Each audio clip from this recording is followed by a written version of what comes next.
Brexiteer Sir Iain Duncan Smith has hit out at the European Union for trying to bully the UK as he detailed the government's need for Boris Johnson's Internal Markets Bill. The former Conservative leader explained the UK needs to have the Internal Market Bill to override elements of the withdrawal agreement in its back pocket during negotiations with the EU in case it threatens to implement tariffs between Britain and Northern Ireland. Sir Iain said the EU demands would breach the UK's domestic and vital constitutional laws. Speaking to Talk Radio, Sir Iain said, "It's quite typical by the way the EU behaves in negotiations, that's why pretty much every country who negotiates with them ends up hating them. In regard to breaking international law, the EU has phenomenal track record for breaking international law.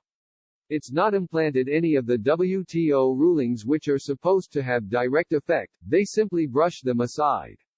The reality is we even already failed to implement international law when we refused to give prisoners voting rights because that was meant to be implemented without any debate of argument. We get a little hung up on this and the public doesn't know what this is about. The truth is the real point about this is 1. The EU is threatening to say to us we might just say no, you don't have the right to sell your goods, and 2. The big important internal matter is by doing that is they would force us to cut ourselves off from Northern Ireland with full tariff checks. The Act of Union makes it absolutely clear that all parts of the UK can never have any tariffs or barriers between them. This would breach our very domestic and vital constitutional laws. The government is right to say to the EU, if you decide to not come to the Joint Committee and get rid of this threat, we will have in our back pocket legislation which says this withdrawal agreement has failed and we're going our own way. We need to tell the EU they cannot go on trying to bully us, we are a sovereign nation now."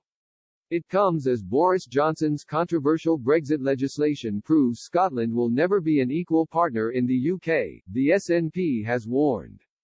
The United Kingdom Internal Market Bill contains measures which attack the foundations of devolution in Scotland, according to the party's business spokesman Drew Hendry.